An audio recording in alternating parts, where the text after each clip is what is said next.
L'Afrique dans les bruissements du monde. C'est le titre de deux ouvrages collectifs écrits par une dizaine d'universitaires gabonais.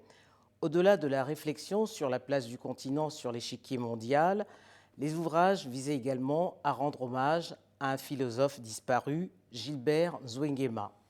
Bonaventure Beundo, bonjour. Bonjour. Dans le jargon universitaire, on désigne ce genre d'exercice par le titre « Les mélanges ». Gilbert Zouenguema, disparu il y a un an, était un des spécialistes d'Hegel.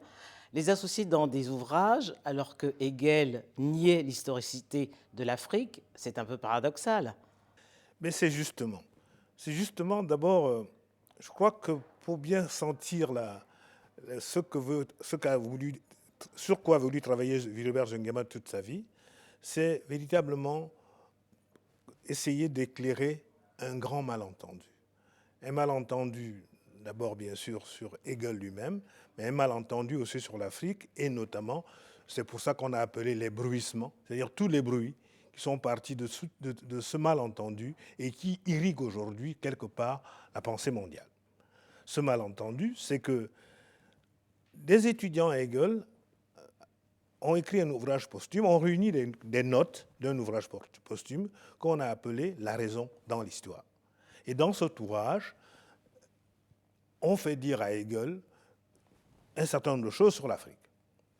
Or, vous savez, entre le moment où le travail se fait en laboratoire et le moment où le travail, je dirais, est publié, se crée un grand travail de fouille et de recollection. Or, Hegel a écrit d'autres ouvrages qui, à la suite de ses recherches sur l'Afrique, notamment quand il a travaillé sur le livre de son collègue allemand, géographe de l'époque, Karl Rütter, un ouvrage de 1500 pages sur l'Afrique. Donc, quand on lit les autres travaux de Hegel, on s'aperçoit donc que tout cela, c'est faux. Donc, ce malentendu a fait beaucoup de mal, continue à faire beaucoup de mal, et on ne connaît Hegel que par là. Et, par exemple, l'un de ceux qui ont rédigé des articles dans cet ouvrage sur Zouenguema, Pierre Tavares, qui est l'un des grands chercheurs hegeliens, montre bien que c'est ça qui s'est passé, qu'il y a un malentendu. Et je crois que c'est pour ça que ce livre est important, qu'il faut que des gens relisent. Il fallait réparer des fautes, réparer des malentendus, et peut-être pour repartir sur une nouvelle base. Alors, selon vous, aujourd'hui, quelle place occupe l'Afrique dans l'histoire ? Eh bien, c'est une place qui est, comme pour tous les pays, une place compliquée.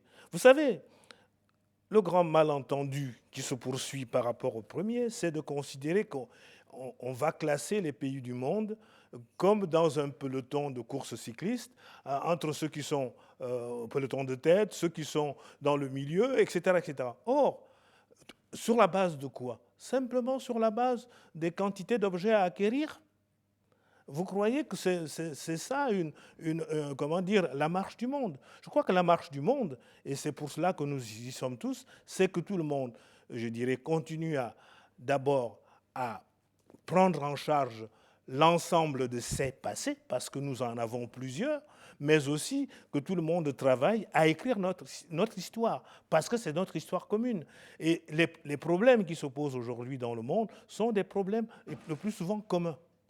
Vous voyez, à partir de ce moment-là, eh bien, on pose les choses autrement. S'il n'y avait pas eu de Mandela, s'il n'avait pas cru à sa volonté de faire aboutir son pays, est-ce que l'Afrique du Sud serait ce qu'elle est aujourd'hui? Ça veut donc dire que chacun a y prendre sa part.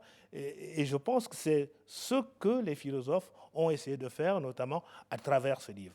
Dire ce que, avec les mots aujourd'hui de l'Afrique, comment on peut penser l'Afrique, pas seulement à la lumière de ce que d'autres ont dit sur l'Afrique et mal dit sur l'Afrique. Ça veut donc dire que l'Afrique pense d'elle-même. Ce que l'Afrique pense, comment elle peut se construire, comment elle se voit dans le monde d'aujourd'hui et quelles sont ses parts. Et les responsabilités dans son progrès ne peuvent pas être simplement des responsabilités des autres, elles sont d'abord des responsabilités Elle a sa part à prendre. Voilà. Alors, difficile de ne pas évoquer le discours de Dakar, hein, quand on parle d'Afrique et d'histoire, sur cette Afrique qui n'est jamais rentrée dans l'histoire. Qu'avez-vous pensé de ce discours?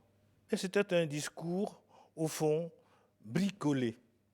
Un discours, vous savez, la difficulté de l'exercice, C'est comme si moi, et pourtant, je vis en Europe, j'ai fait mes études en Europe depuis très longtemps, j'ai été formé à la philosophie et à la pensée occidentale. C'est comme si moi, je partais par exemple en Inde, continent que je ne connais pas, et au bout d'un séjour d'une semaine, je vais faire un ouvrage sur l'Inde.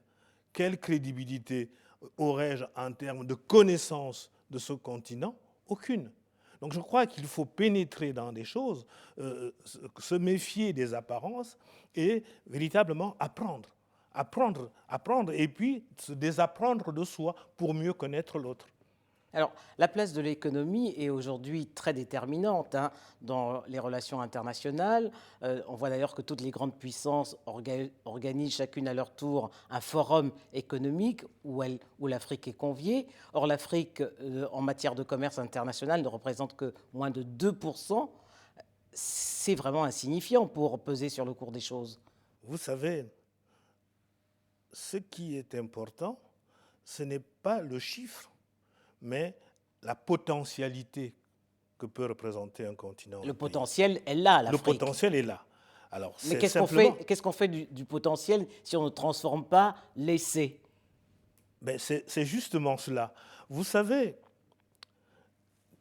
il faut donner du temps au temps, disait l'autre. Je crois qu'il est bon de savoir d'où on est parti.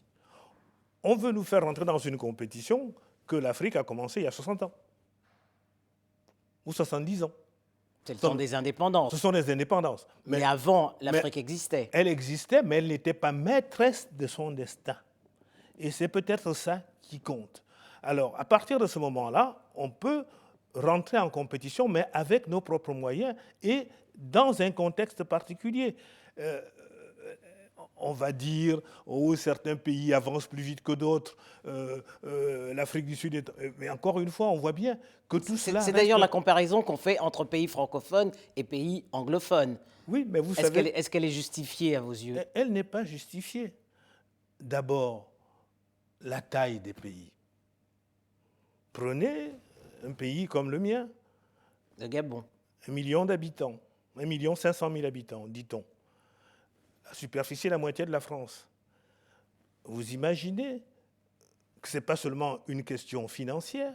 Vous imaginez qu'est-ce qu'il faut comme moyen pour, comment dire, développer un pays dont la moitié représente la moitié de la France. Donc vous voyez bien qu'il n'y a pas seulement, le développement n'est pas seulement des questions de quantité, mais aussi des questions d'environnement. Comparer par exemple le Gabon au Nigeria, il n'y a aucune comparaison. Mais on comprend bien qu'il y a un pays à côté qui a 100 de millions d'habitants et un autre qui a 1 500 000 habitants. Comment voulez-vous faire? Donc vous voyez bien que chaque pays, dans cette compétition, si compétition il y a par rapport à la question du développement, chaque pays rentre avec ses propres moyens, avec ses propres forces et choisit la meilleure stratégie pour y arriver. Alors vous parlez d'un concept, la philosophie du monde qui vient. Oui. Comment se définit-il ce concept? Justement, le monde qui vient, vous savez, le monde qui vient ne sera pas le monde que nous avons vu ou le monde du passé. Et la difficulté de penser l'avenir, c'est justement que nous n'avons pas développé les concepts. Si vous pensez, par exemple, que le monde qui vient sera le monde tel qu'il est géographiquement constitué, vous avez faux. Parce que vous comparez des choses qui ne sont pas comparables.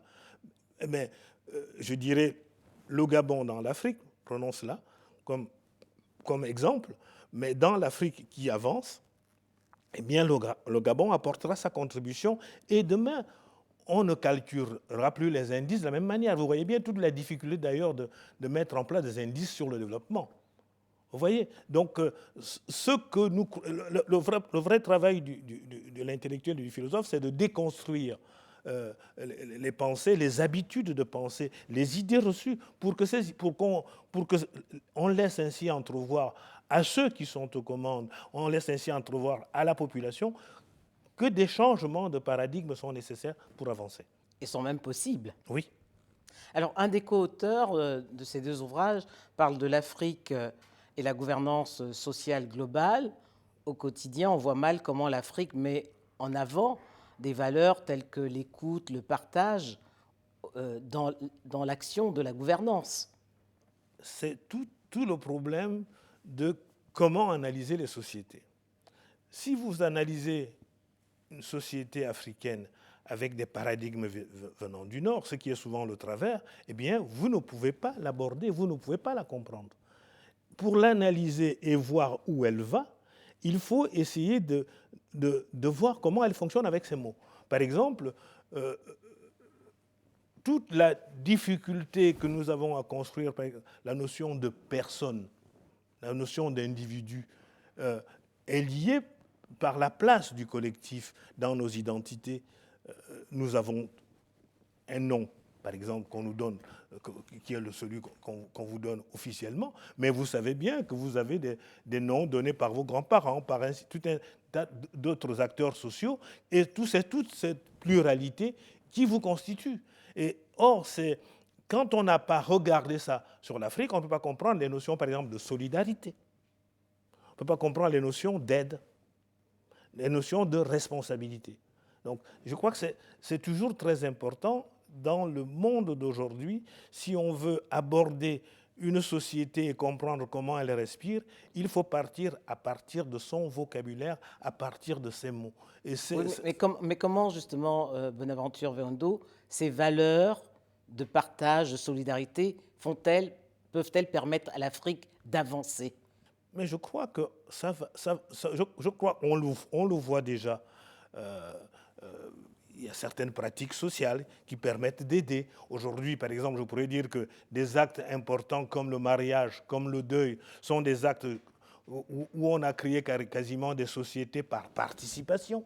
Parce que quand quelqu'un a un deuil, il n'y a pas d'assurance. Et donc, chacun arrive. Et c'est une solidarité qui se construit. Et cette solidarité a un prix, à tel point que certaines maisons d'assurance, je dirais, désormais, créer des produits spécifiques dans ces domaines-là. Ça veut, ce que dit par exemple Bertrand Badi, c'est que de nouvelles mises en relation sociale se créent en Afrique et que ce sont des mises en relation sociale qui permettent, par exemple, qui peuvent aider par exemple à gérer les problèmes dans d'autres pays, ou même des pays du Nord, en termes de gestion de la pauvreté, par exemple, ou de la misère sociale. Bonaventure Véondo, merci. Merci beaucoup.